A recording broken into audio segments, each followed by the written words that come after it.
Okay, welcome back. Ladies and gentlemen, we are about to begin our second roundtable of the day, which is Sino-US Roundtable, a brighter future implications of the bilateral relationship for global cooperation. And to chair this roundtable, let's warmly welcome President, China-United States Exchange Foundation and World Health Organization Goodwill Ambassador James Chau.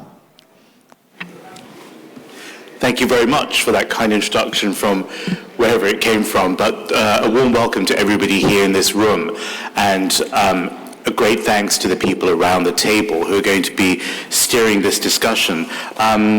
Let's just start off with a few points over here, and then we'll jump into the discussion. First of all, the timing of 45 years after normalization of diplomatic ties is one aspect, and I think to demonstrate the decline of that relationship, we were all in Atlanta at the Carter Center for that anniversary gathering in January this year, and you could feel that there was a real shift in terms of the people there. I'm also concerned that there are not many young people in terms of 20s, 30s, 40s who are very active in the bilateral relationship in that particular space. So I think at this time, people-to-people contacts is really important, because on one level it sustains the relationship when high-level dialogue was not happening so soon after the pandemic. But at the same time, of course, education has its problems. There have been a number of scholarship programs, for example, have not yet been resurrected after they were disbanded well before COVID. So let's go into this roundtable, and if I may, with the permission of Dr. Wang, instead of going around the table as a roundtable, perhaps we can try and make this a bit more dynamic and interactive in terms of very short interventions that will then allow each of you to speak multiple times, and then we'll be able to link those messages together and see where we go in terms of a working discussion. A couple of questions over here that we could think about, but why don't we start off with San Francisco, which I always quite find interesting, because in America they call it the San Francisco meeting, but in Asia they call it the San Francisco vision. And I think probably one side's a bit more optimistic than the other. But that aside, let's talk about the progress since, or let's take the assumption out of that. Has there been any progress since last November? So a quick recap for, I assume not everyone is working directly in US-China relations in the audience, but thank you for being committed to being here. Of course, the presidents met on the sidelines of APEC separately outside of San Francisco. They talked about a number of issues, one of them, of course, being the 50,000 promise, being President Xi saying that 50,000 American students are invited to China over the next 5 years to study, research, and work. And I have spoken to diplomats on both sides, and they're both slightly in this blind panic of how they're going to find 10,000 students a year, because that's actually a very high quota to fill. Secondly, I guess there's a question of, are there going to be 50,000 students who want to come to China, even if they can afford to time-wise and afford to financially? I mean, as someone pointed out yesterday, I think it was Doug in our interview, it's expensive to come to China these days, and expensive to fly to America because of airspace over Russia, and of course, everything has changed travel-wise since the pandemic. I'm not going to keep referencing the pandemic. I hope that's the last time I do that. But of course, that was one major issue, and of course, the resumption of military communication. But why don't we start off with Heiwei. Heiwei Tang is the head of the Asia Global Institute, which is a pioneering think tank and fellowship program based out of the University of Hong Kong. He's also a professor, taught in the United States, and also here in Hong Kong, of course. Heiwei, just a very short intervention to set the tone of this. First of all, tell me, what does San Francisco mean to you when you look back to November 2023? Well, I'm surprised that I'm the first one to speak. I think the only reason is because, James and I are good friends, and we work in Hong Kong for several years together on multiple initiatives. So James didn't self-introduce himself and his organization, which is a China-US Exchange Foundation, established by C.H. Tung, the first chief executive of Hong Kong, and he has been doing wonderful things to contribute to the positive relationship between the US and China. I just came back from San Francisco 2 weeks ago. I brought a bunch of CEOs from mainland China to visit Silicon Valley. It's not easy, I would say, because of the tension between the two powers. In the past, whoever who wants to travel from China to the U.S., they would receive a welcome from universities, from businesses, from technology companies. This time is different. Several university professors may not find it comfortable to see business leaders from China. Many technology companies, especially those that are heavily involved in the development of AI, would not want to receive us. But we managed to convince many good friends from Stanford University who are now distinguished scientists, as well as some startup companies who have been doing businesses with Chinese enterprises to receive the delegation represented by many businesses in mainland China. So why do I mention this? Because I think there should be more trust between different stakeholders across the Pacific Ocean. And I also think there has been quite a lot of misunderstanding between the two sides due to COVID. James didn't want to mention this. I mentioned it the first time and hopefully the last time. The closure of China during the 3 years of COVID does not help to foster a better relationship between China and the rest of the world. But China has been doing a lot to catch up, including unilateral visa exemption to many countries, including some big ones in Europe. As James has mentioned, President Xi has expressed very strong interest to get the American students to come back. Last year, when I spoke at this venue for the think tank conference organized by CCG, I mentioned that it is very important to accelerate the people-to-people exchanges because we need to build trust and therefore understanding across the Pacific Ocean. This year is the year where you are going to see half of the population in the world going to vote in the national elections. I think there will be a lot more fake news, a lot of polarization, a lot more anti-China sentiment arising in the West, especially in the U.S. So I want to close by saying, it is an important time for us to rebuild trust between the U.S. and China. As an academic, what I can do is to organize a lot more conferences and events like this to get the young people, to get the established professors to come to talk about the research, to engage in knowledge exchanges, and through that, hopefully, there will be more understanding about each other. My final point, I know James wants to give the stage to another person, is last year at this event, I talked about how the interest in the U.S. about China has been declining.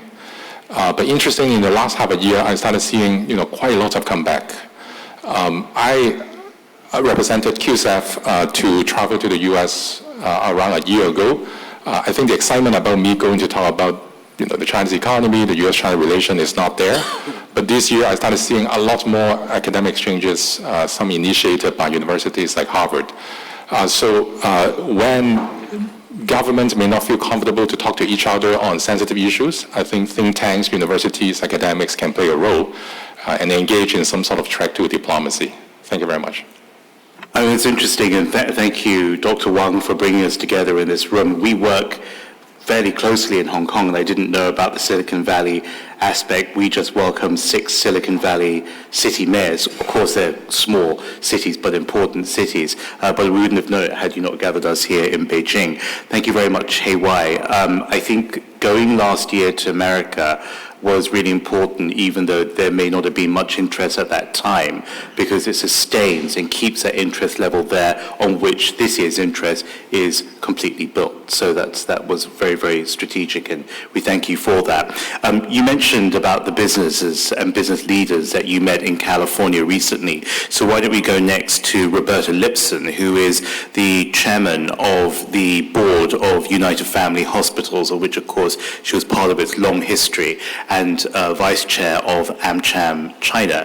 Roberta, you have a pretty good grip on what's happened since November, the events leading up and after. So give us a quick take from where you see it and from where you sit, please.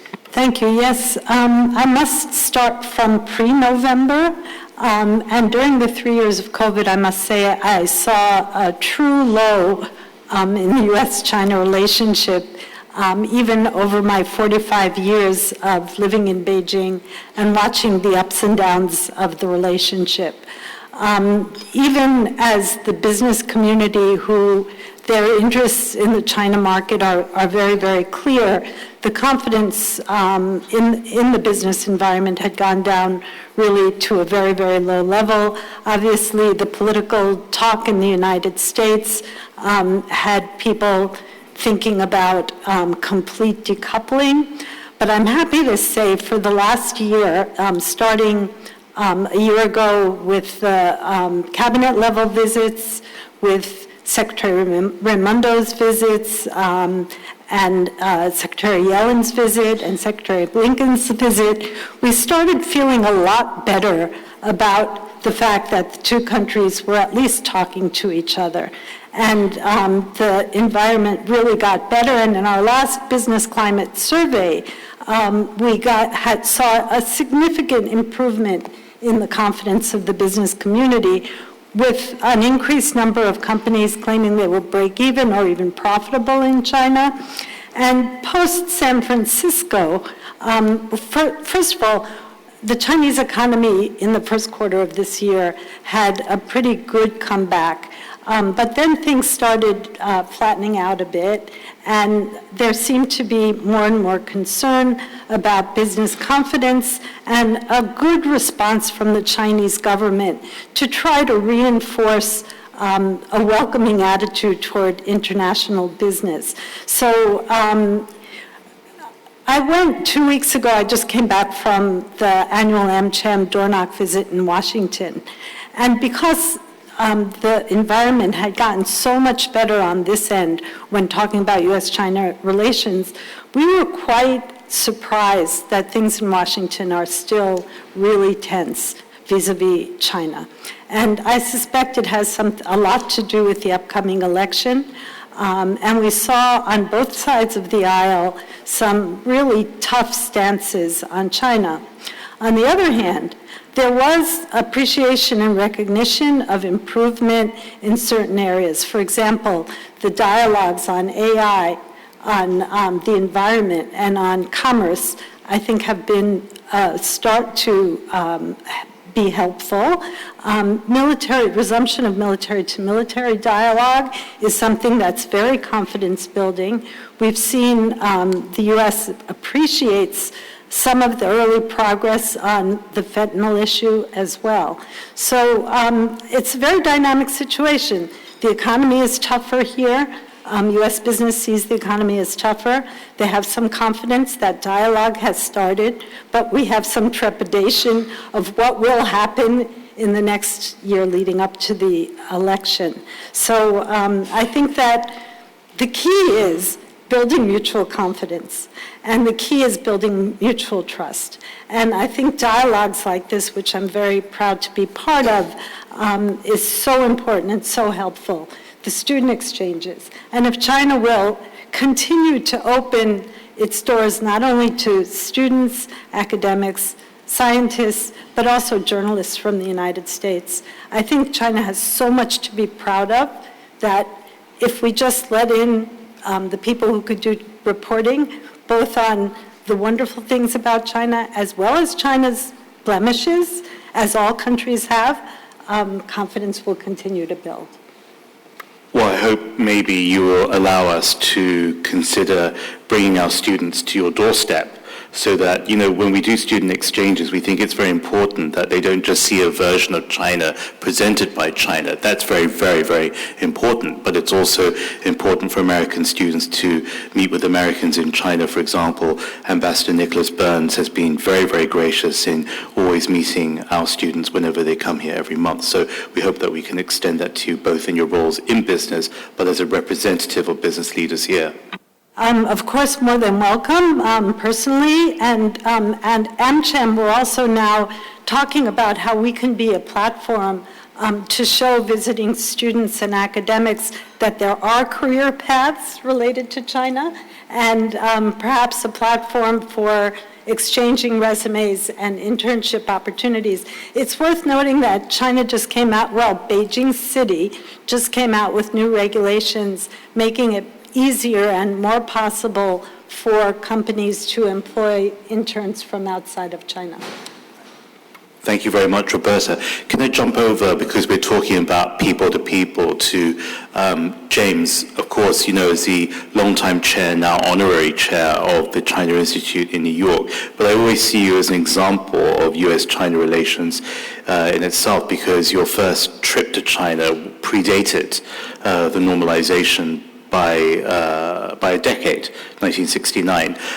You gave an interview recently to the South China Morning Post, and there was a very, very memorable sentence in that where you said, in the past 5 years, you said, I feel things are changing. As China advances, in some ways, it seems to be doing so in parallel to the rest of the world, not in sync with it.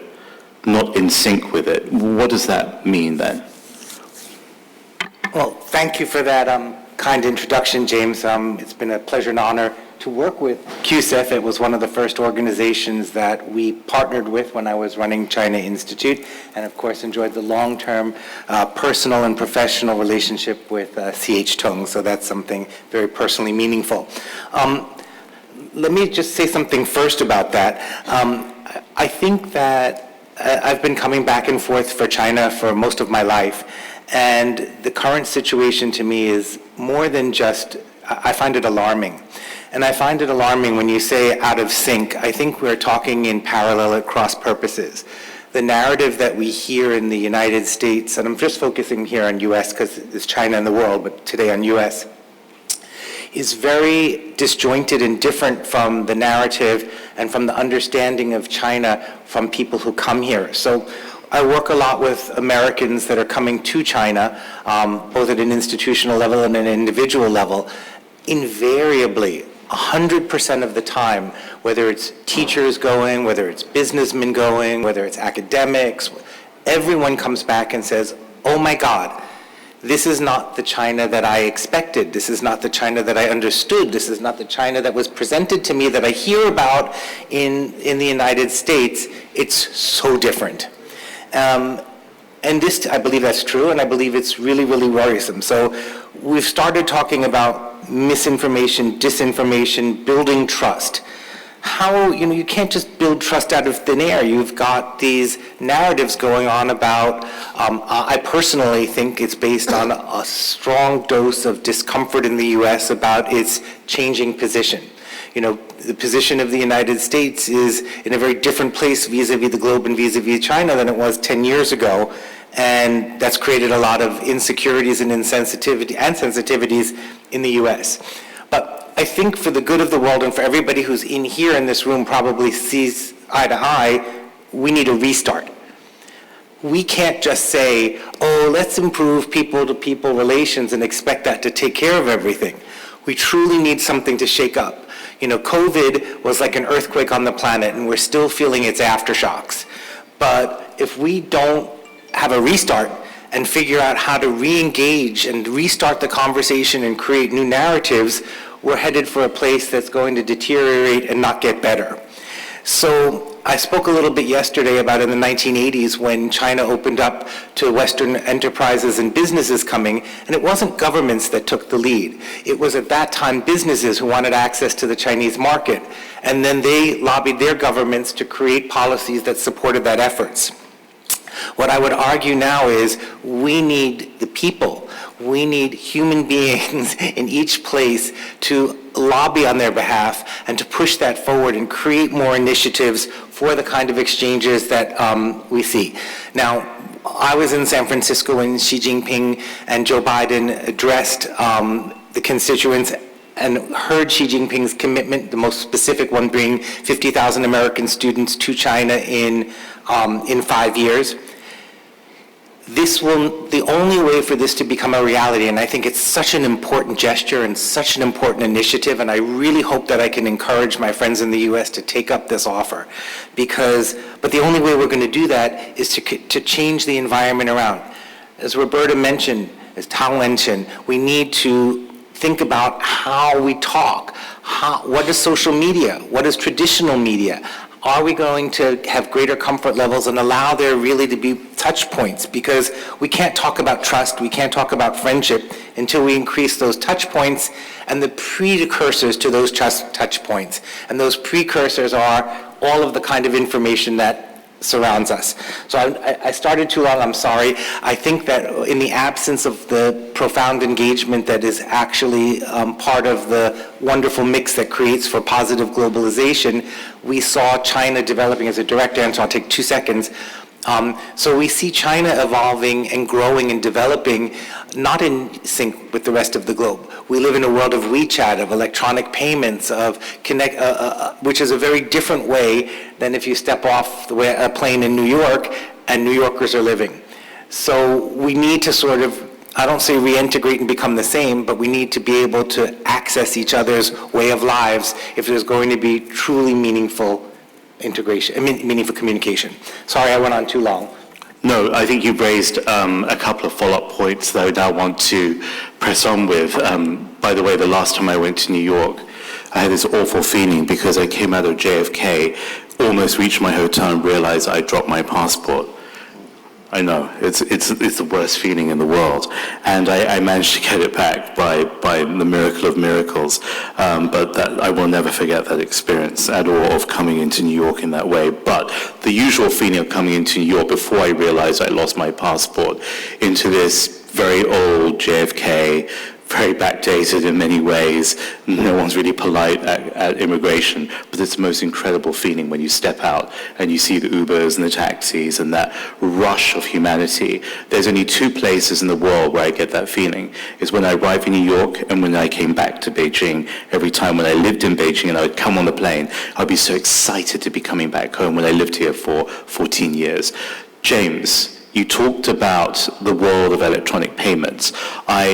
I'm going to cross over to Danny Quah, who's from the Lee Kuan Yew over at the National University of Singapore. Danny, I know I'm not going to ask you this as a Singaporean, but as an educator, as a leader, but from a country that has been moderating a lot of global disputes. And the memorable one, of course, a couple of years ago is when Singapore played host to the meeting of the Koreas over in Sentosa, I believe it was. I want to put this to you. CUSEF co-hosted a symposium in DC in January, and the 50,000 question came up. And one of the American speakers raised a point which put a lot of people on edge in the room. He said it in a very respectful way, but I think it was uncomfortable for people to hear, so I'm going to raise it here to you.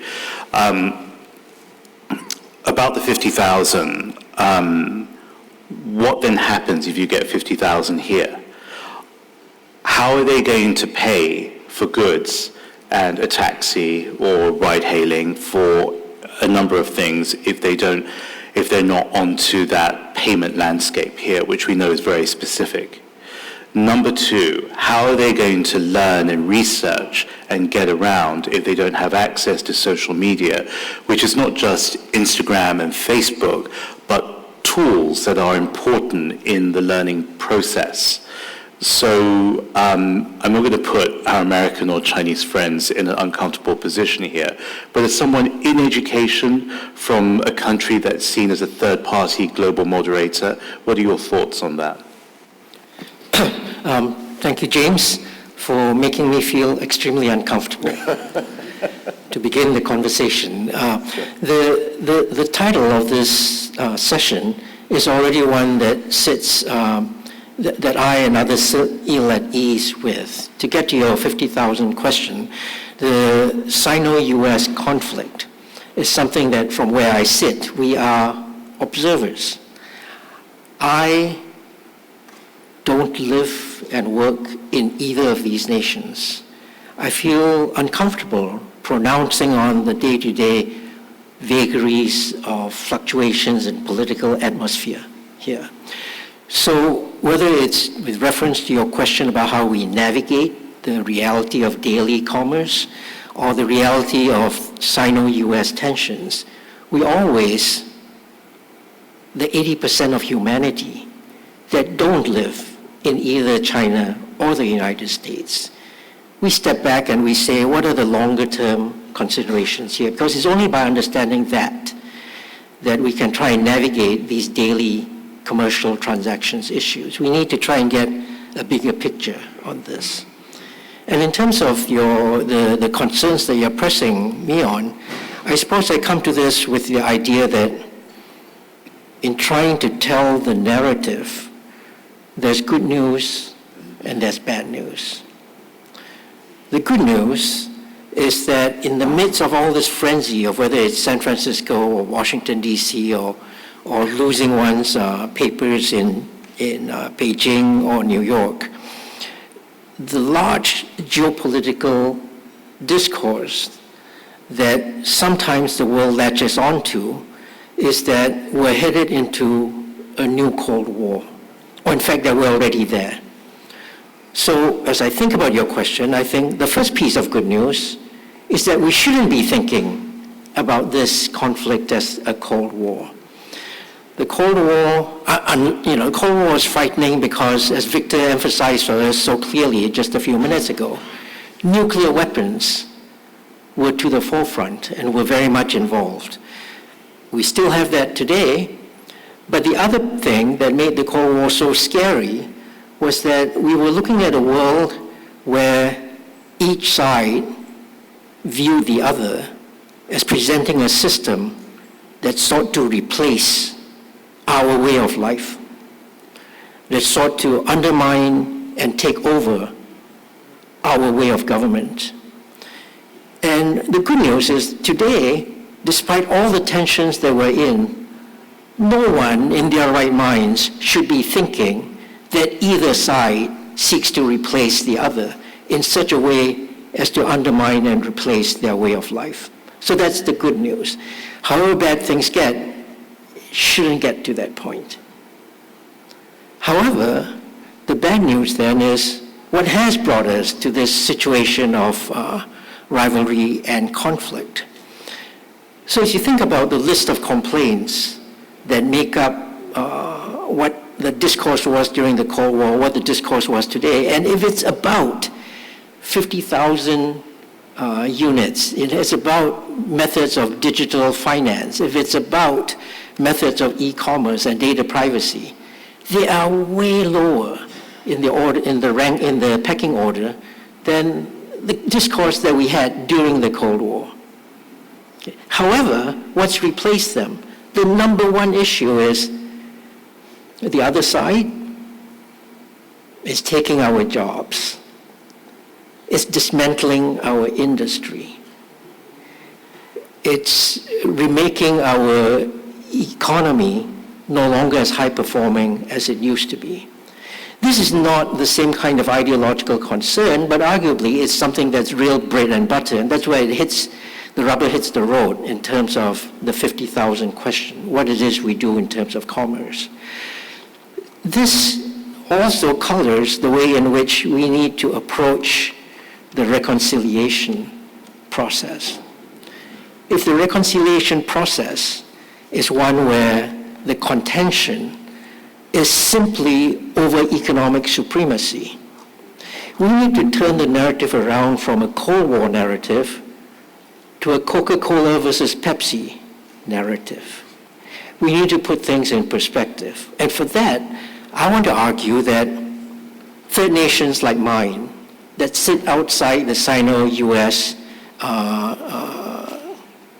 conflict zone need to think about how we can exercise agency to move the discourse to a safer place. By all means, let's go at each other hammer and tongs over the economic conflict. Let's figure out how that works. And if we can help, because we've got expertise in economics, expertise in leadership, in financial regulation, let the rest of us try to help. Let me end by saying that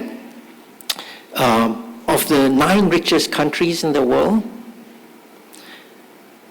aside from the per capita incomes, so successful in enriching their people, aside from the United States, 8 of those countries combined have an average population of less than 4 million. That's smaller than Singapore. It is small states, third nations, that need to come into this economic discourse that helps us navigate away from the potentially deadly conflict that we're heading in, as long as we keep to a narrative of Cold War.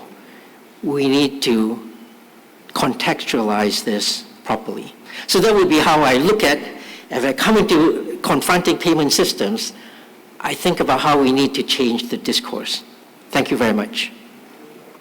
Thanks very much for fundamentally shifting our approach to this problem. And as someone said to me recently, a retired military general in the United States, he said, there will always be points where we will never find any common ground with China. And then he said, but my conclusion is that's actually okay. That's actually fine.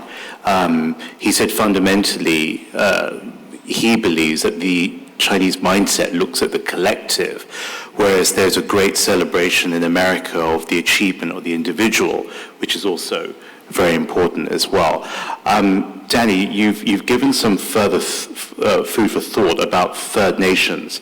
At our annual meeting last year, it was also opened by President José Ramos Horta, because we feel that he brings that moral example as a Nobel Peace Prize laureate, but also because he comes from a very, very small island state that had to fight for its own liberation over many decades through great conflict. I'm looking over at Dr. Elvire Fabry, who was previously with the EU, but is now a senior research fellow at the Institut Jacques Delors. And you look very closely at the China-EU dynamic, particularly through trade. But whilst your country is not so small, and as a fellow P5 member at the UN Security Council with China and the United States, what are some of your ideas? Because we believe that among those third-party interlocutors, France and Germany within the Europe framework are critical. And there is a new opportunity, given, of course, the 60th year of anniversary in diplomatic ties, the recent visit, I think a week ago, when the President met with President Macron. And it's very interesting how he always seems to bring Ursula von der Leyen, who has very different views on China, with him to try to create a distinct French view, but also a united European approach. Perhaps you can unpack and unfold some of the nuances, not necessarily only as someone from France, but just as yourself. Thank you very much. And let me once again thank very much Henry, Wang, and CCG for the invitation.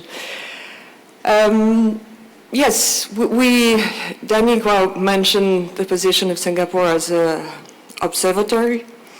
And I think we feel in the EU that we are much more at the receiving end of the tensions between the US and China,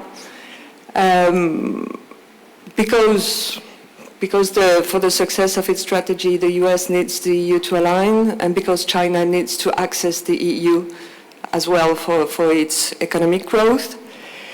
And the position of the EU has been very clear, to say that the EU was for de-risking and not for decoupling, and it had some impact on the international debates, and I think that's quite numerous countries in the world follow that line, and there was an adjustment in the narrative as well in the US. But let's be realistic. Beyond the adjustment of the rhetoric, what we're facing, it's the potential for a huge decoupling, because we are talking about AI, quantum computing, biotech, which will be hugely transforming our societies, not only economies, but societies. So there's no small yard. There can be high fences, but there's no small yard. There's a potential for a huge park. And I wonder whether we are not still we are still having a very myopic view on the long-term impact of this decoupling. And we need to move out from the inward looking of the impact of economic nationalism as a strategy to empower countries, and seeing and watching and analyzing the challenges from within the US, from within China, and anticipate much more what's going to be the impact on the global scene. Because with those, I just mentioned the transformative leverage of those technologies. If we add to that the current trends of the emphasis put on national preferences and local content, this has a huge potential to amplify the impact of that decoupling, providing much less access to third countries to supply chains, and increasing the dependencies on one or the other bloc to access those disruptive technologies. And in the end,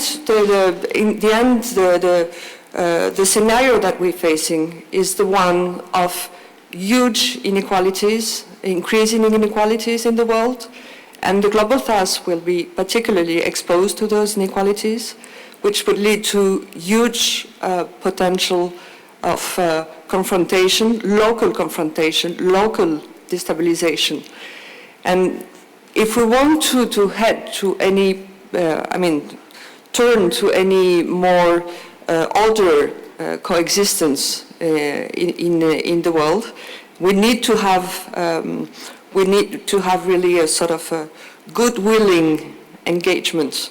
And of course, it can be done on a human level, like it was mentioned. But I think we need also to go back to what is at the very core of the WTO, which is the dispute settlement mechanism. We've been talking a lot about UN this morning, but the specificity of the WTO is that dispute settlement mechanism. And if there was an important step for which the whole global south and more broadly the whole world should be engaged into, is really engage into the reform of that dispute settlement mechanism. Thank you. Thank you very much. I'm going to take two things that you and Danny said and move that to Mr. Shafik Gabr, who is the founder and head of his own foundation that was built on this belief that non-government actors have this opportunity to really be unique in the way that they form those bridges that connect one to the other. And in fact, he has an initiative within that called the Art of Dialogue, which is a dynamic exchange program. I would like to learn from that, because Danny said we are not directly in the conflict zone. I would argue that third parties, everyone outside of the US and China, is being dragged into this in some direct or indirect form. And Elvire just talked about being on the receiving end of tensions, but clearly for countries like Singapore and France, there's always a very, very big opportunity to be active participants and solution builders to the tensions that she just described. How do you actually, you work with the best people, including yourself, who understand what the nuances and substance of dialogue is. How do you actually move past those problems? And speaking to the room as a whole, not only third parties, but to the US and China, we want to learn. We want to learn. If you're at a table and there's great conflict before even sitting at that table, and there's going to be animosity at that table even, and each side has a responsibility to represent their government's views at that table. How do you use dialogue, and what are the techniques to diffuse and get conversations back on track as a start? Thank you, James, for a very easy question. I appreciate that.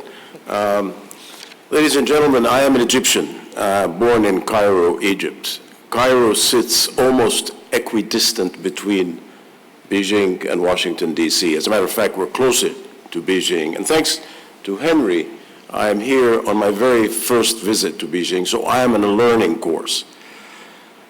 However, Egypt is much closer to the United States with a longer sort of history of cooperation. The way I can answer your question, James, is I look at the China-US situation somewhat like a puzzle.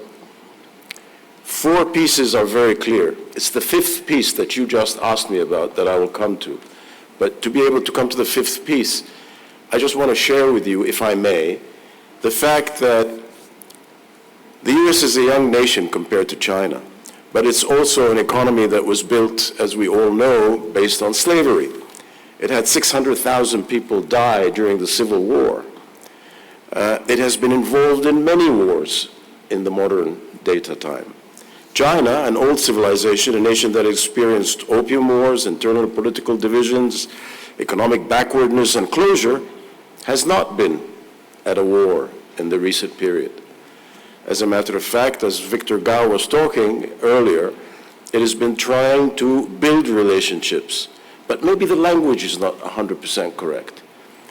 The second piece of the puzzle is both nations have been able on their own to become supranations.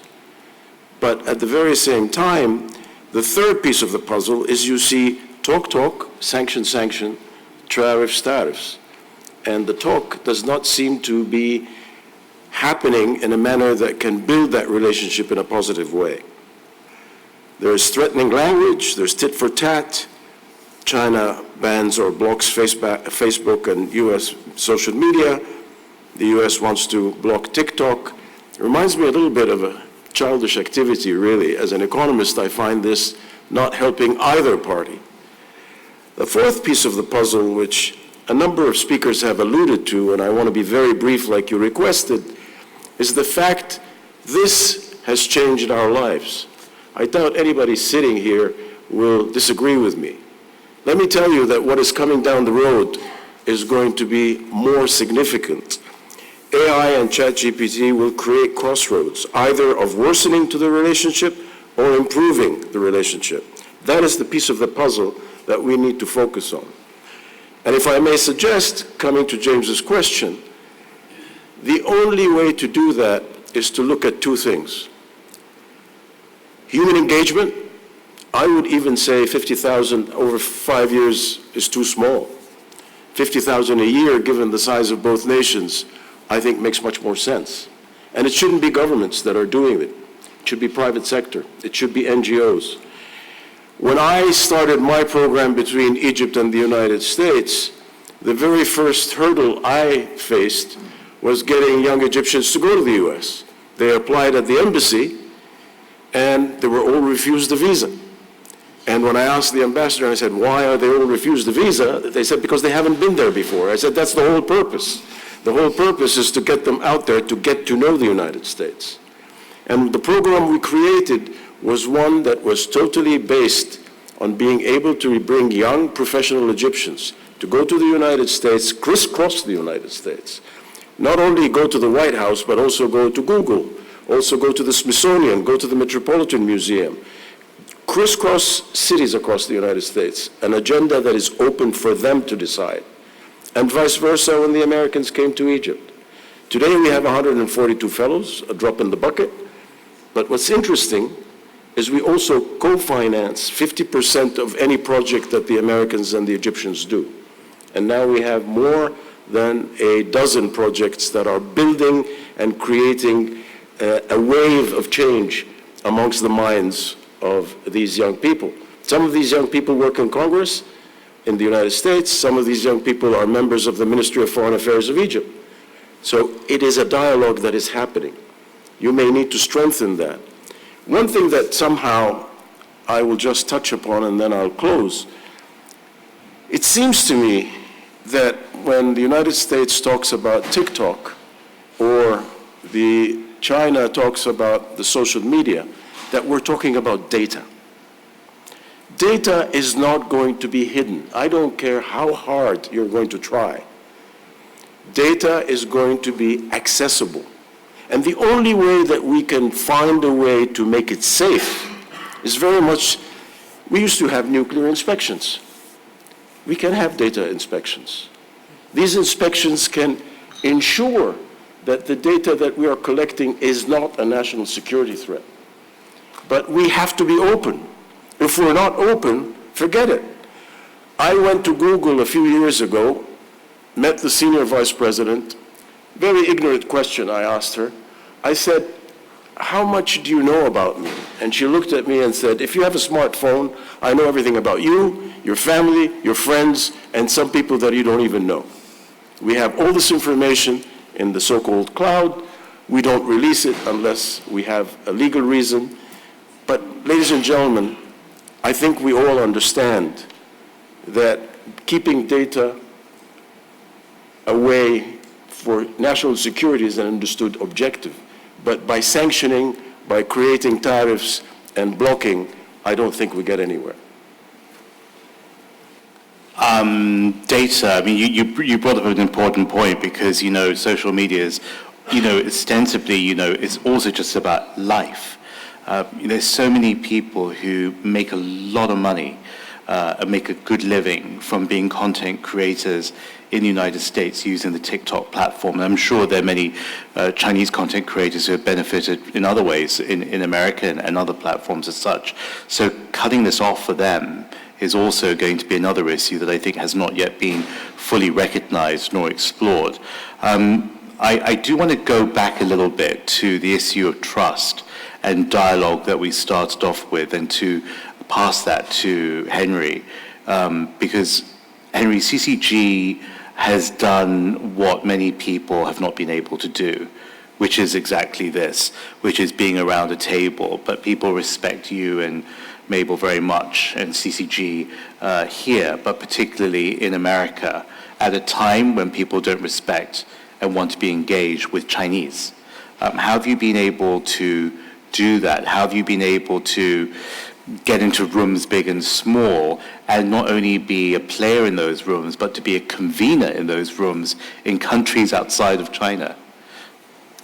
Good, okay. Thanks, James. And I think fascinating discussion. I've been here at Roundtable, and this is really a very good way of enhanced understanding. I think China and the U.S., as we are entering, of course, already 20 years into the 21st century, because the world is totally different than what it used to be, even with the compared with Bretton Woods system 80 years ago. So there are so many common challenges and things that we have to do. I often say we talk about war, we haven't had a third world war, but we had probably the third world virus war we just had. 20 million lost lives because of COVID-19. And then that's where we need a new Bretton Woods moment. I think the new Bretton Woods moment is that we have to really sit down, probably because of also China become the second largest economy, and the US is the largest. We need to really talk, and EU probably is the second or third largest economy, and we have, we need to really, sit down and talk. And so I think it's important that China and US should not view each other as rivalry. China never said U.S. is rivalry, but U.S. is that is rivalry, strategic rivalry, and EU is learning from USA. It's a systematic rivalry, so we don't need to have those rivalry thinking. China hasn't occupied a country outside China, never invaded any place, never colonized any place in the history. So it's really agriculture, Confucius the cultural country where. If your parents are alive, don't travel far away, and you have always, China has a great wall to surround China, and now the economic globalization brought China into the world. And so I think China is really appreciative of that, and WTO and all the multilateral system we talked about this morning. I don't think China is going to challenge or replace U.S. As some people may think.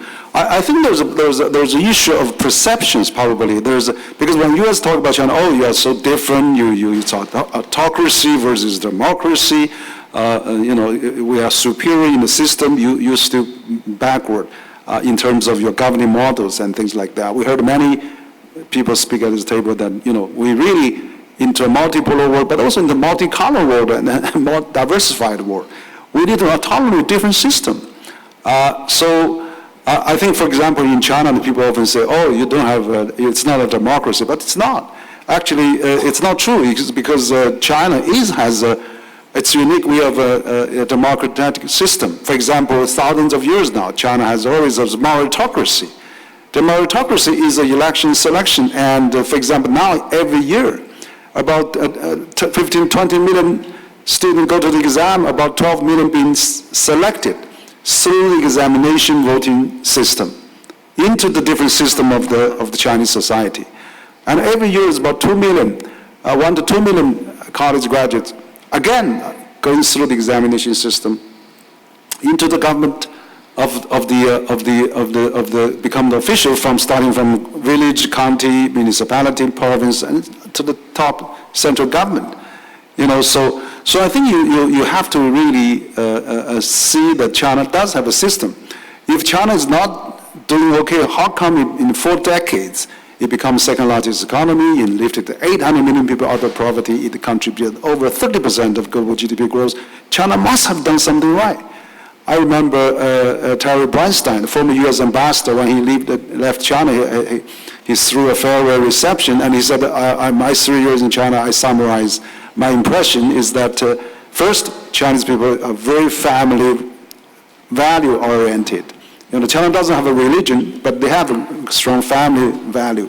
Second, that China family attaches great importance to the education. That's so important. And thirdly, China is working, very hard, very diligent. So, Apple has been able to manufacture 90% iPhones in China. By the way, it doesn't have any national security issues. All the iPhones were made in China. But that was because 724, all the shifts are working very hard on that. So those are really, the prosperity of China is really through the hard working. Even the EVs and new energies, it's not out of the blue. So I think people have to recognize that. But I think, that process will take, as Joseph and I mentioned to me, I did a series, 50, 60 dialogue with all the global opinion leaders in the last 3 years. Like Joseph and I mentioned that, maybe there's a 20-year cycle that will gradually recognize each other. We're at a no point. But I think the other thing is that, for example, China often criticized for the human right. But you see, if you lift 800 million people out of poverty, that is the biggest achievement of human right. I was dialogue with Larry Summers a year or two ago, and he was saying, look, lift 800 million people out of poverty is something achievable in the history of mankind that compatible to the industrial revolution is even bigger contribution than the industrial revolution in the UK. So I think, we have to recognize that. And China must have done something right, and not everything is wrong. And finally, I would like to say that, we talk about human right, but, the human right is in a Western term is that, okay, if you're not against the government, if it's not a small government, if you do not go to the street, you are not human right. No, because in China, as I said, there's no religion. There's traditionally not strong religion like Western society. Government is your parent, basically. Government taking care of everything.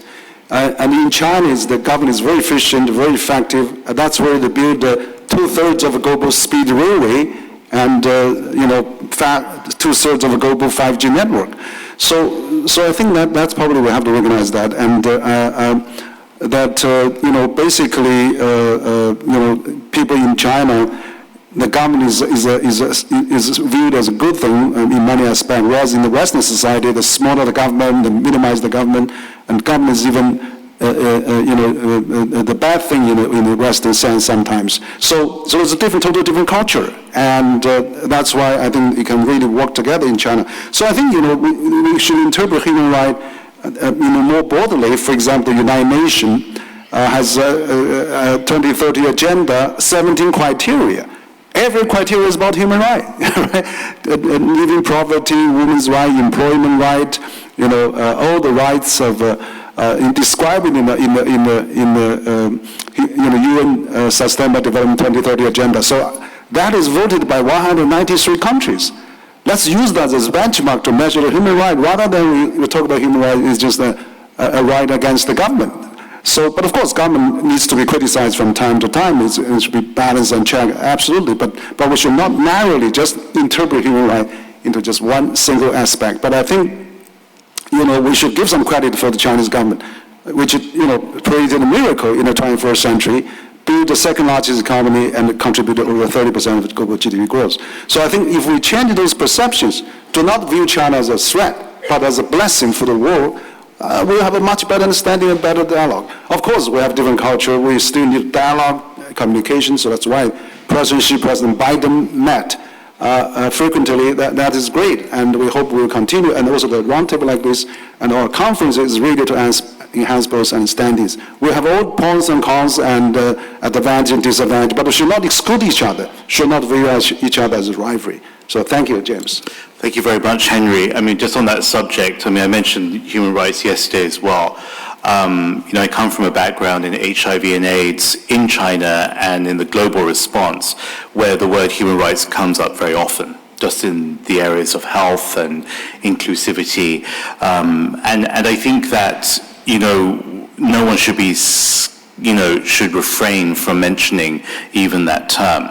And I say this why? Because A, it's become a term where countries have used it against one another, but also no one country has the freehold on morals and being a moral example.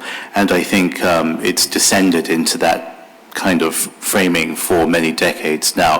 I just wonder what I can impose on one of our guests here in the room, who's not on the round table itself, but is here in this room, is Vuk Yermich, because Henry just mentioned there the 2030 Agenda on Sustainable Development, and of course Vuk was key in the lead up of creating the 2030 Sustainable Development Goals. We only have about, by the way, 5 or 6 years remaining to meet that, and I think you told me yesterday that it's very unlikely that the international community and member states will meet the goals as envisioned back in 2015. But just as someone who has had an important national role as a foreign minister, but also has had a very important international role as president of the UN General Assembly in, I think, 2013, around that time, can you just give us a quick recap before we continue this dialogue on what you're thinking so far and what you're hearing and how you're responding intellectually to that? Thank you very much, James, and thanks for the opportunity, the second unscheduled opportunity that I get to discuss U.S.-China relations. But I heard some things here which I think are really made me into asking you for a mic. And first and foremost, it was about a San Francisco meeting versus vision take. I personally side with the meeting camp. I think it was a meeting. I think it was a meeting on how to handle the delicate election year of 2024. It was a well-intended attempt. Perhaps this meeting idea was replied by vision, which I think was also very important by President Xi.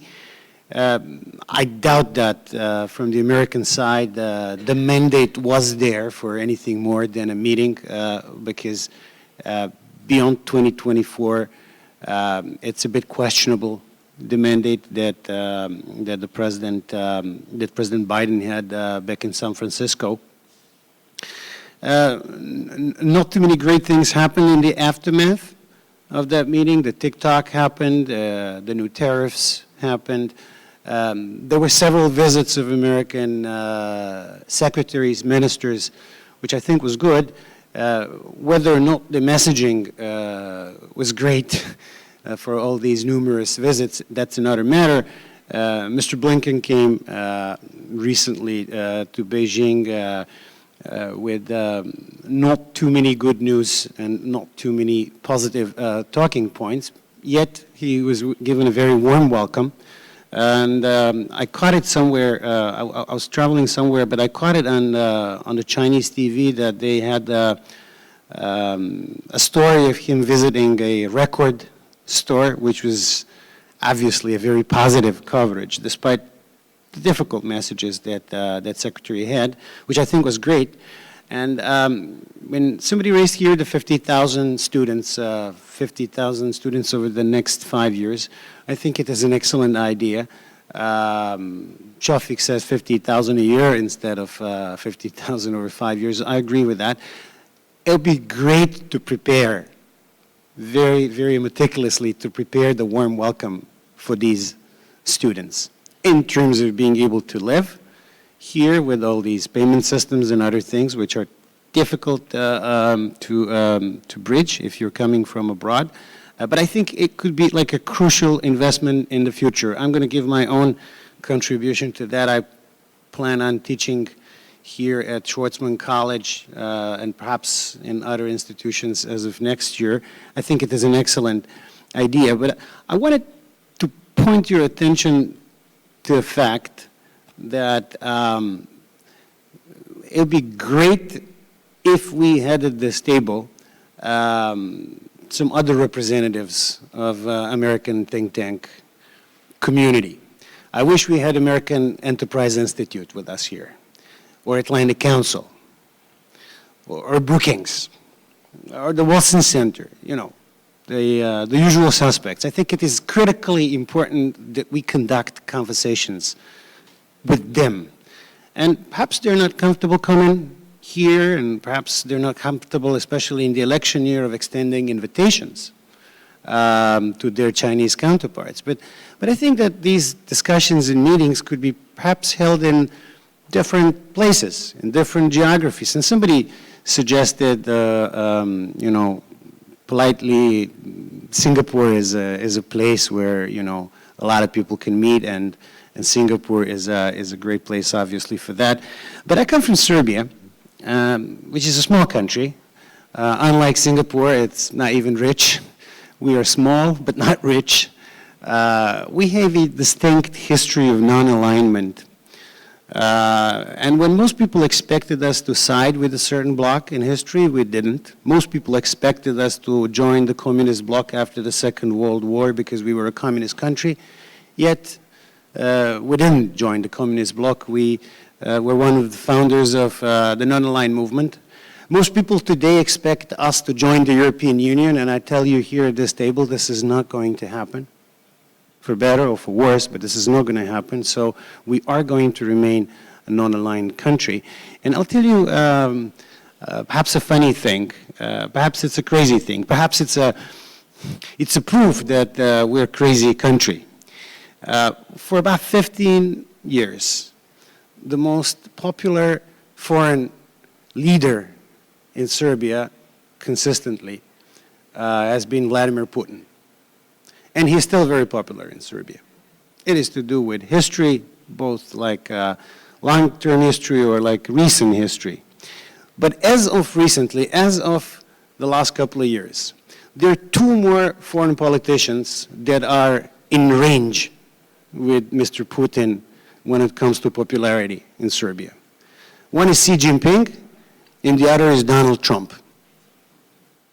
So Putin, Trump, and Xi are the three most popular politicians in Serbia.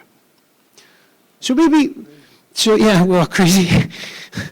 So maybe we could hold a meeting of think tanks in a neutral place like Serbia, and then invite our friends from the Brookings, and invite our friends from the Atlantic Council. They're frequent visitors in Belgrade. And so are the frequent visitors, our counterparts and friends from China, also from Russia all the time. But in this particular discussion of US-China relations, I can easily see us working together to doing something together in a place like Belgrade with the hope and aim of doing some scenario planning for 2025, in which at least the opinion polls in America suggest that we might have 4 more years, but not of this administration, 4 more years of Trump administration. And if anybody read the Foreign Affairs article, recent article of Matt Pottinger and Mike Gallagher, it was the stuff of nightmares in there. Let us try and work together to avoid these nightmares by broadening and deepening our dialogue. Thank you. I take that as an official offer to host us in Belgrade. We got the message. But I think you can sweeten the deal if you agree to host it with your wife, who is a very distinguished broadcaster, and also Novak Djokovic, who I know that you know very well because you're the former head of the Serbian Tennis Federation, because then you'll have politics, public communications, and culture in sports. What else do you need to have? I think Henry's going to think about your offer to have a satellite CCG Forum Europe edition, and Henry will work on the three presidents, whoever they are, to bring them over at the same time as well. To your point about think tanks, I know that CSIS and Peking University, so Scott Kennedy and Wang Qisi, co-led the very first scholarly exchange after the pandemic, and that was one trip to Beijing first, and then one return trip to Washington, about 12 members each. So they each created a longer list of scholars from many, many different organizations, and then they worked on each other, and then they shared that, and there was a really great list.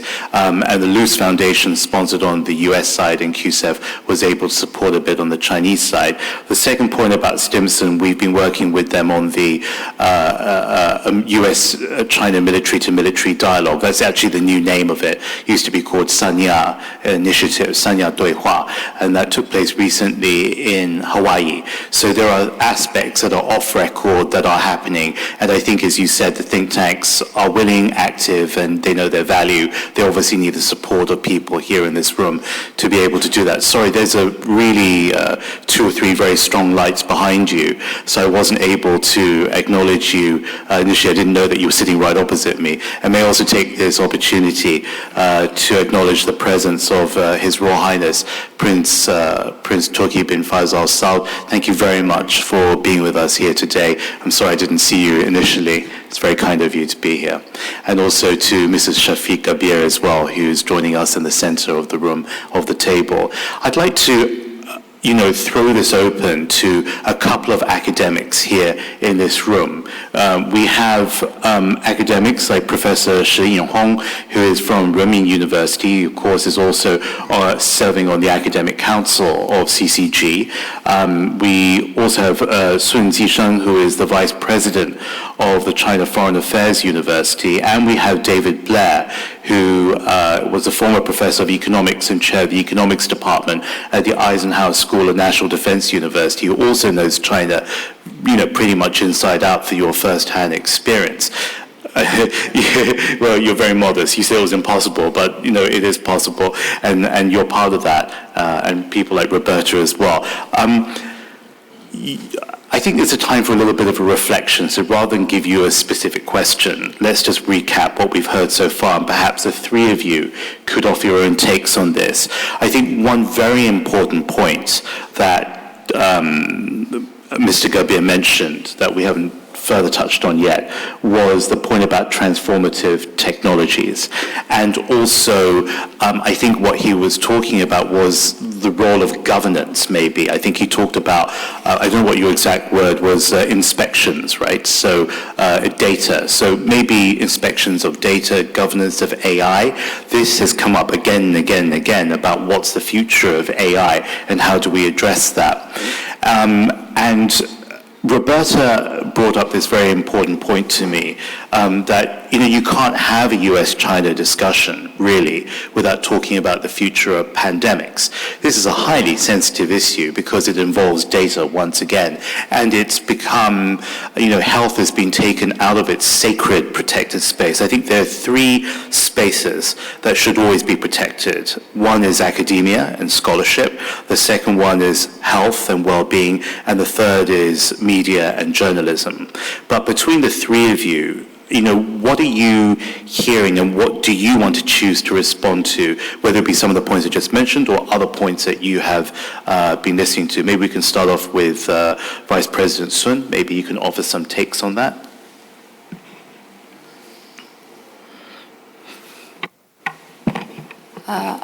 Actually, we This is a very interesting discussion. China-US relations are extremely important, bilateral relations. Just now you mentioned, technology things. I think probably this is one very important area that China and the US can cooperate, especially for AI. Now it seems it has already happened. The two sides has conducted some cooperation in this regard. But about China-US relations, I would like to share, some of my other observations. I remember in March, former Australian Foreign Minister Bob Chau and 50 Australian signatories, they together call for the improvement of China-US relations, saying that we should try to create an environment in which China and the US can cooperate on regional and global geopolitical problems. So in this sense, not only China and the US needs to improve, but also the third parties or other parties. So to sum up, China-US relations has to be improved. Okay. Why? Because the world has already become a global village. No matter whether we like it or not, it has become very interdependent and interconnected. If you want to try to divide it in a kind of deliberate way, so that will produce a lot of spillover effect or maybe even butterfly effect. And the other point is China and the US simply are the largest and the second largest economy. The relation not only influence the bilateral relations per se, but also the international order, the evolution of the international order or the direction of the international order. I remember not long after the pandemic, people wrote a lot of papers or articles about the pandemic, but finally they will fall on the future of China-US future of international order. So the third point, yesterday we discussed quite a lot about global governance. So if the relation between China and the US will not improve, that will directly influence global governance, including the technology area James mentioned just now.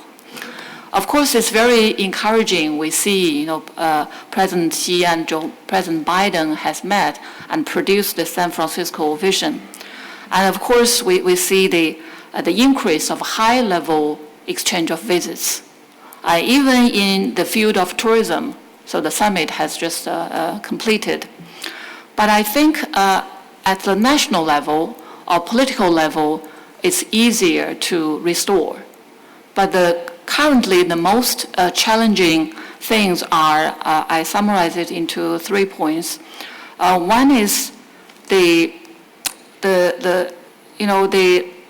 language and the general atmosphere between the two countries have been damaged quite a lot. And really, the social basis has been eroded quite a lot. So we really need to make a lot of efforts to restore this kind of social basis. For instance, students, when they want to make decision to go to study in the US or study in China, they are worried, they hesitate, even if the government calls on people to do that.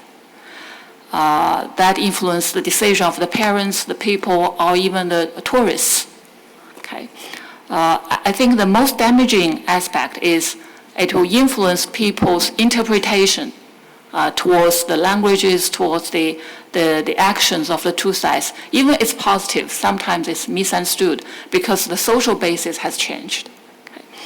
And then the other thing is actually the two sides also need to do things to bridge the discursive gap. When we observe China-US relations, sometimes we see, even we speak the same language, the same word, but they totally mean different things. For instance, for international order. For the United States, they mean the liberal order, but for China, it means the order based on UN Charter, the purposes and principles of UN Charter. And then for policy change, for the US, they often say, well, China's policy has changed, but for U.S. policy, it has never changed. But for Chinese side, we say the U.S. has regarded China as strategic rival or the most serious challenger, so on and so forth. So you see, they use the same language, but they totally mean different things. And then the third point, actually, just now James and also Professor Chen also mentioned that the narrative. So the two sides actually, the narrative, the negative influence of narratives is very long-lasting, especially from the U.S., American narratives, because American narratives not only influence the U.S., but also influence the whole total, world public opinion. So I think now, besides the national level, engagement and communication, so these three areas are extremely important. Yeah. Thank you. I want to pick up on one of those points, which was we use the same language, but we mean different things by that. David, what do you think? Is there any point that you want to respond, given that you're next to each other as well? Well, I do think misunderstanding is an issue, but often there's deliberate misunderstanding. I think we've seen a lot of propaganda. A lot of the American press with regard to China is just a propaganda organ now, and it's becoming very anti-China, deliberately so. But I do want to make a few points to put some of this in broader perspective. I do have a little bit broad perspective because I've lived a long time in China, but of course I'm an American, worked in and around the U.S. government and think tanks there for a long time. And I've also lived in Russia, I've lived in Germany, I've lived in El Salvador, so I have a bit of a world perspective on what's going on. Let me quickly make a number of points. One, we live, as everybody said, we lived in a time of transition, but what exactly is the transition? China in the year 2000 had an economy the same size as Spain. Now it has an economy, by accurate measures, larger than the United States. That is a huge transition in the world. The only examples we can find similar to that are the unification of Germany in the 1860s, and maybe the Meiji Revolution in Japan at about the same time. And both of those examples are scary because we know the history of Germany and Japan subsequent to those transformations. And that's what Graham Allison was talking about when he was talking about the Thucydides trap. And Thucydides said that people are driven by three things: by self-interest, by fear, and by honor. And I think my reading of Thucydides is he put a lot of attention on honor, which can be interpreted as pride, as face in the Asian context, as showing respect to each other. And I think one thing that we need to learn is to start showing respect to each other. A little of that goes a long way.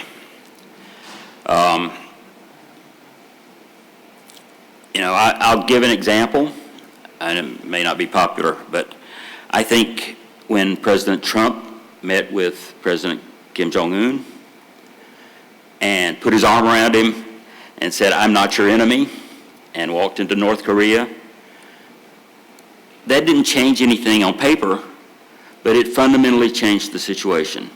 It was saying, "I'm not trying to kill you. We can deal with each other." I think we need to think more and more like that.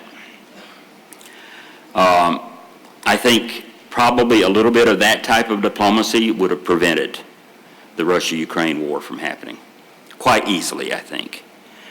I want to respond to a point Professor Quah made, which I thought was a very good point. There's a lot of talk about, this is a separate point, they took our jobs. And we hear a lot about that with respect to China and the United States. But the story doesn't work. The United States, a key fact in the world is that in the U.S., median real wages are lower than they were in 1979. That is a big fact in the world. China had no effect in 1979. and through the 80s and really through the 90s. The timing doesn't work. The cause of the decline of all the social pathologies, the decline in the working class and the middle class in the United States, was driven by domestic policies, not by anything China ever did. Essentially, we threw away the New Deal consensus, which had created 30 years of prosperity, increasing innovation, increasing in entrepreneurship, rising real wages in the United States. That was all thrown away. It's got nothing to do with China. That's one fact. Another point is I'm very disturbed by the current weaponization of the financial system. The world order that has been in existence since the end of World War II has depended on what was seen as a free and fair financial system. And anything that debases the banking system, that weaponizes it, that weaponizes the US dollar, is unacceptable to other people. I mean, I think it's beyond repair now. Any country is going to say, can I trust the system? And the answer has got to be no. Not only Russia and China, but India, maybe the Europeans. And I think the damage has been done now, and we have to deal with this. I also want to say, I think the dollar-based system has been harmful to average Americans, and I think moving away from it will be good in the long term, but the transition will be very difficult. It could be a big shock to the system. I see, frankly, I see the Secretary of State going around the world threatening people about the financial system, and that is very damaging, both in the long term and the short term. It's not paying any attention to the lessons of Thucydides. I'm thinking about buying them a copy of the Peloponnesian War. I want to respond to Victor Gao, when he said earlier, Victor, I highly respect your opinions, and I agree with almost everything you said, except when you're talking about what Make America Great Again means. It does not mean American supremacy. It's almost the opposite. It means we've got our own problems, we deal with our problems, you deal with your problems. You may agree or disagree with that, but it does not mean American supremacy. And I think that's important for Chinese decision makers to know going forward, is really what it means. Okay, a few more points quickly. I think Neil Ferguson's term Chimerica never made any sense. The U.S. and China were never going to become tightly, almost unified economies. That was not sustainable in the long term. Chinese interests are primarily in Asia. American interests are primarily in North America, with a bit wider interest in the North Atlantic and maybe the Anglosphere. But those are our core interest is really in North America. And there's really not very much to fight about.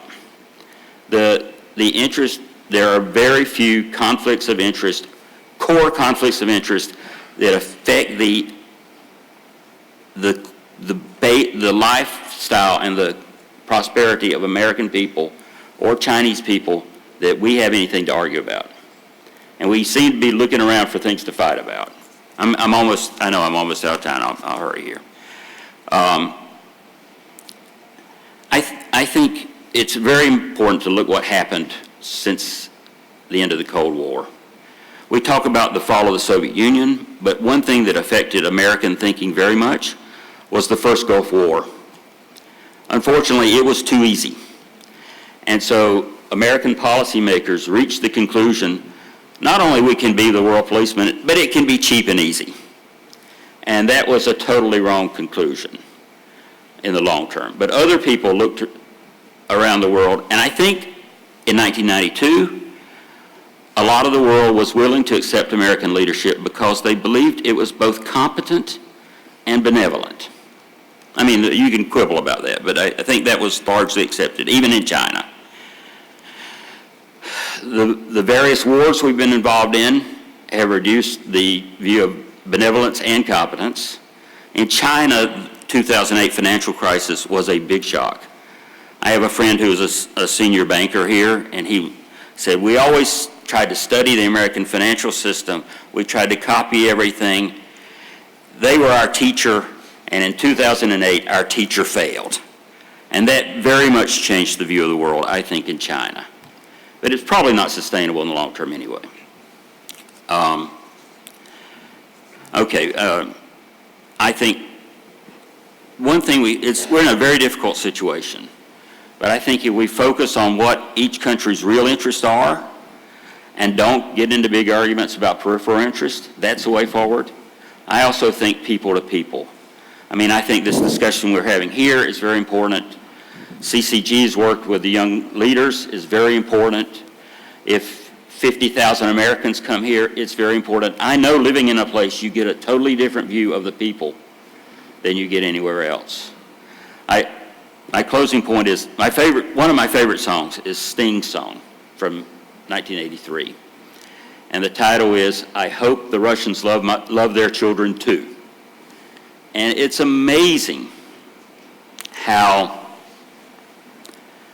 silly that sounds. Who would think the Russians don't love their children too? Or the Chinese, or anybody. But I think that was not accepted in 1983. I was in meetings where people talked about counter-value targets.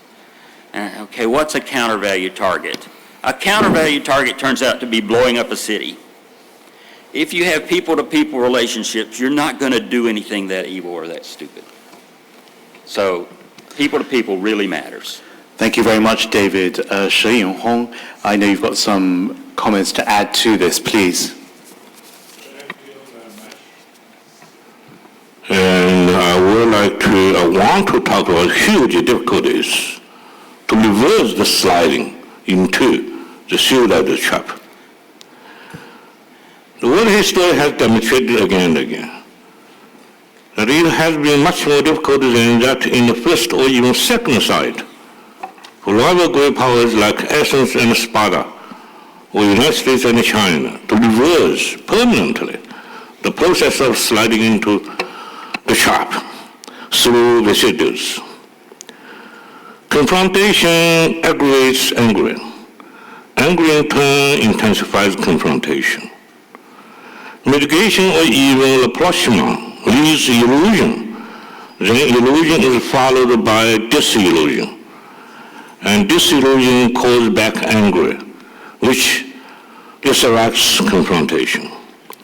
Besides, domestic political requirements are always powerful, and at least in short term, an assertive and aggressive posture externally is often more advantageous to internal political position and practice than that of the moderation and prudence. Moreover, over time, the assertive and aggressive posture will strongly strengthen dynamics of the opinion both in and outside the government, which keeps assertion and aggression as immutable position and invested interests, which in turn will restrain the room of cognitive adjustment and strategic flexibility on the part of political leaders. They are more than all the above. Fear of failure in conflict is always helpful for avoiding conflict. But expectation of winning rather than failing, and expectation of being able to control the conflict are strictly limited rather than all of control, often dominates the strategic calculation prior to conflict. Let alone a world held by the calculator that the potential or effective political rivals are ready to accuse one's moderation and prudence as cowardice, while cowardice in the face of external enemy is an irresistible argument for domestic political change. Or moderation and prudence are unable to be responded in the same way by the other side in time. And this predicament of mismatch will sooner or later finishes the unsupportable moderation. A reasonable, peaceful future world order could exist and be maintained only when the major war between China and the United States with its co-allies will be rather permanently prevented. There are only three in my speculation to accomplish that theoretically and historically.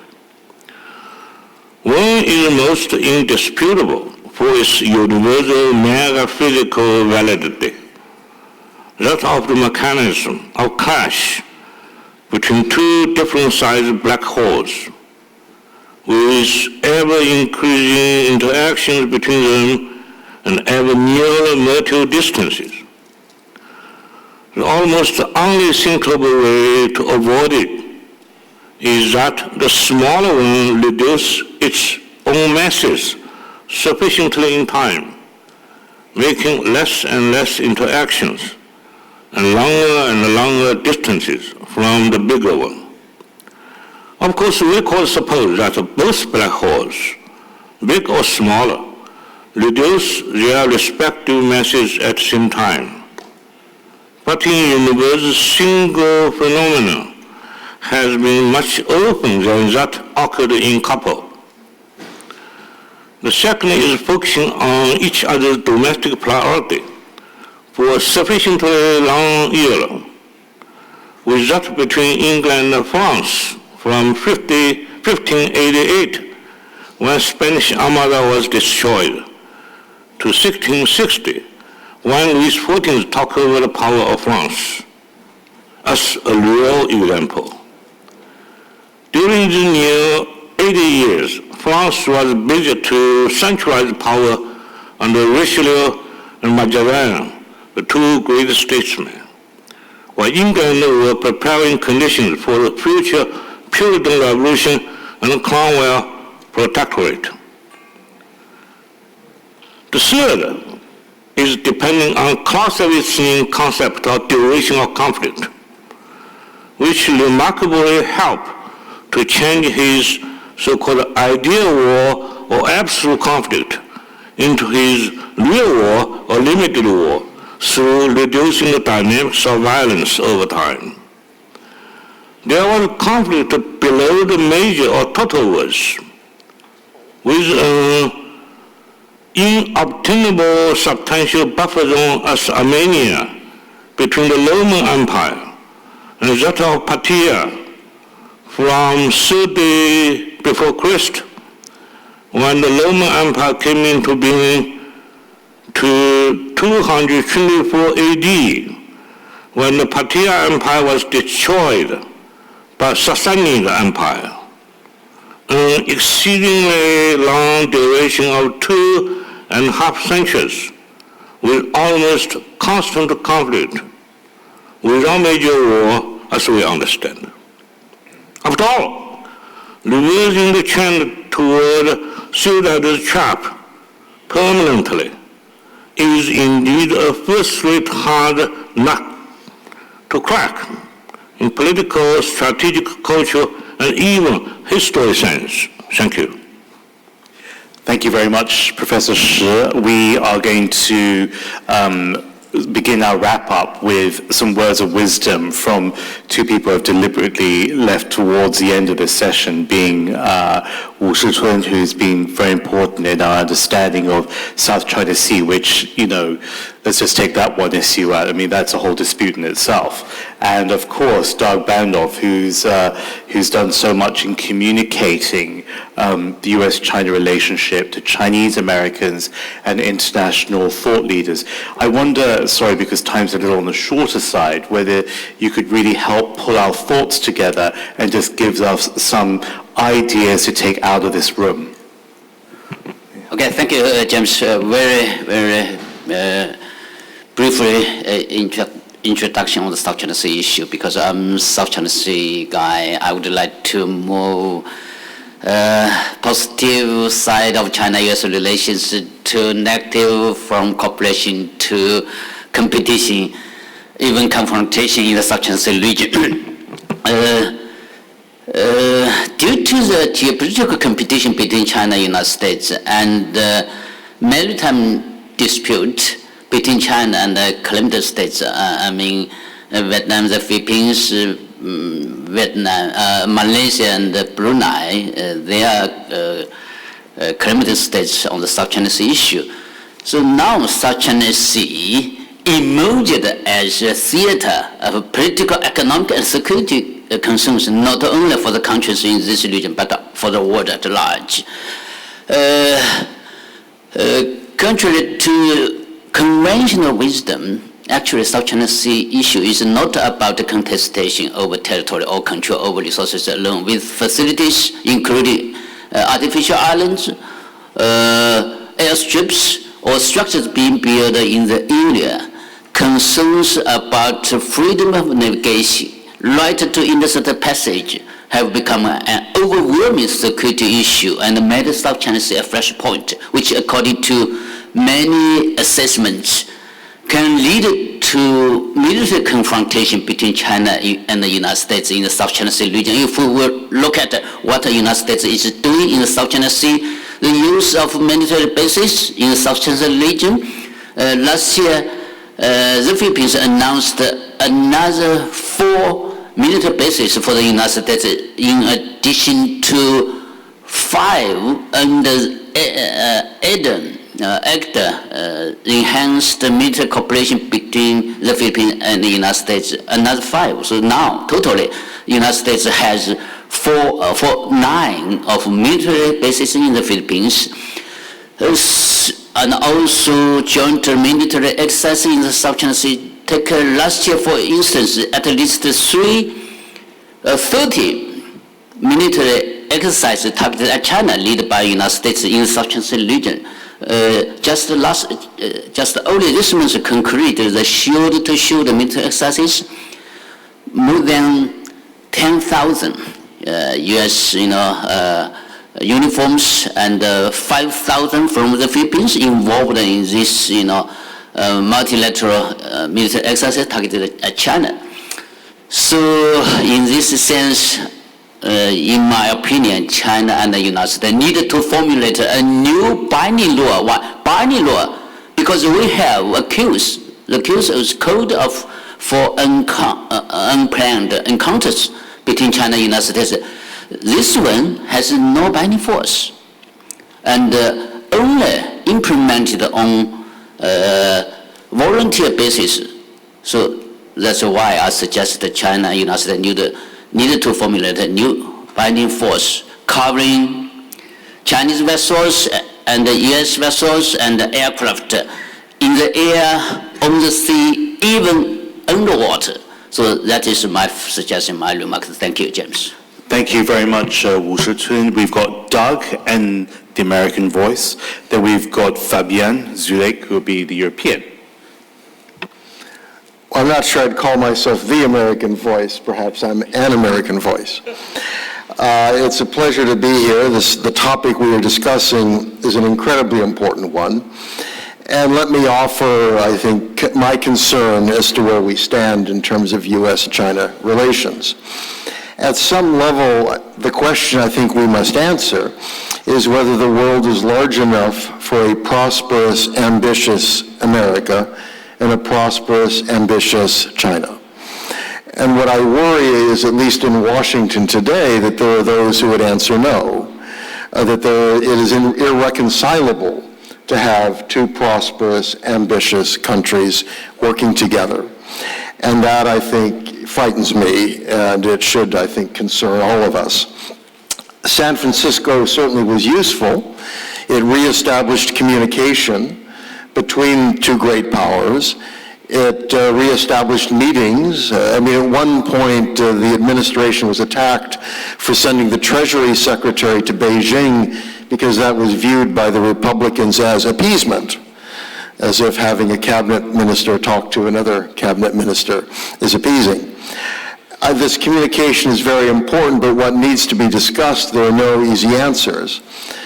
First, I think, is the intellectual foundation. I think Vuk mentioned the Matthew Pottinger article, that what we see within the American foreign policy community and many think tanks is a view that the U.S. has to have a strategy to win, The view is the U.S. is not only heading towards a Cold War with the PRC, but we are already in a Cold War with the PRC. That we're seeing an awful lot of this kind of commentary that sets American policy on a very confrontational stance, with the view that, if not exactly disengagement is necessary, certainly a dramatic step back and a willingness to confront China, almost across the board, on military security issues, economic issues, intellectual issues, human rights, and other areas.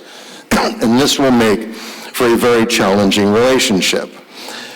I think we see Taiwan. It's been in the news the last couple of days, the issue of the presidential election and Chinese military maneuvers, the U.S. commentary, that in the U.S. there's a certain view that to even account for PRC concerns over the future of Taiwan, again, is viewed as appeasement.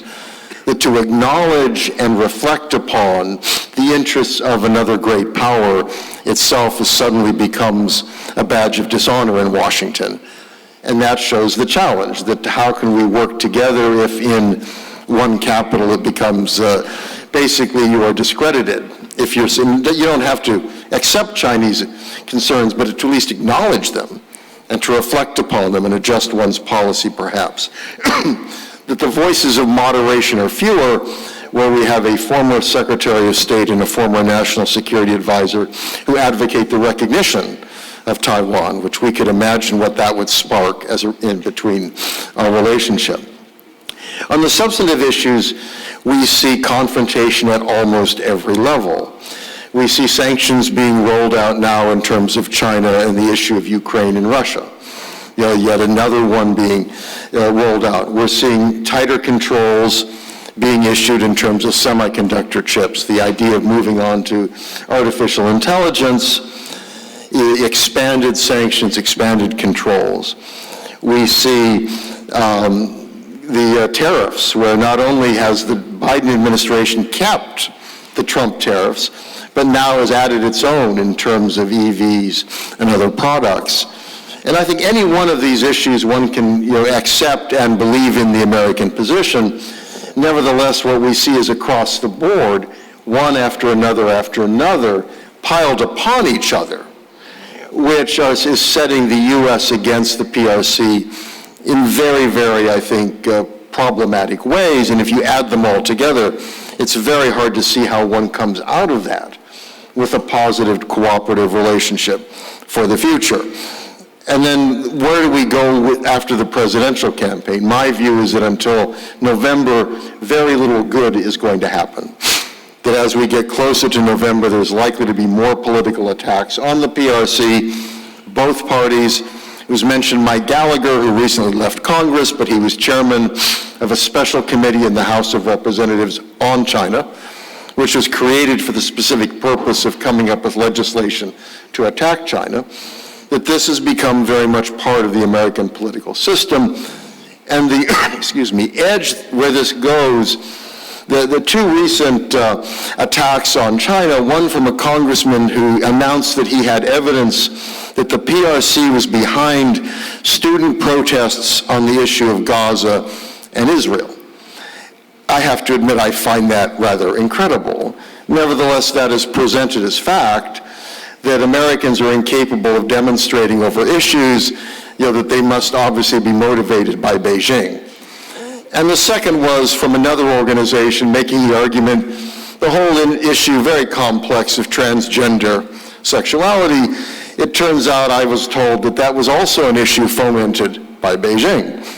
That somehow America is not complex enough to have these issues come forward and become issues themselves, but instead, obviously, these must be, Beijing is stoking American conflict, is trying to bring America down. This gives a sense of the atmosphere within the United States. My hope is, after the presidential election, that this will calm down, but any of you who have watched American politics after the 2016 election or the 2020 election realize American politics has not calmed down for quite some time. So I want to throw those out. I prefer not to end this session on a down note, but let me suggest that we should view this as a potential crisis point. That it is absolutely critical for the U.S. and China, for the Pacific and for the world, that our two countries find a way to work together and do what we can do together as two great peoples and two great nations. And the future of this century depends upon that. And I hope we can all commit ourselves to that and recognize, I believe we will have rough waters ahead. And it's gatherings like this that I hope can lead us away from that. Thank you very much, Doug, because ending the session on a down note goes to Dr. Fabian Zulek, who has been Chief Economist and Chief Executive of the European Policy Center in Beijing. He also has a very entertaining Twitter feed for anyone who wants very candid, crisp, compelling takes on global forums, but also just everyday affairs. Dr. Zulek, maybe you can end us and bring some of these thoughts together. Thank you very much. I wouldn't want to claim to speak for either the US or China, being a European think tank and very much representing a European perspective, complementing also some of the comments Elvire has made. But I'm afraid I'm not going to end on a very positive note. I think we are in a very difficult situation globally.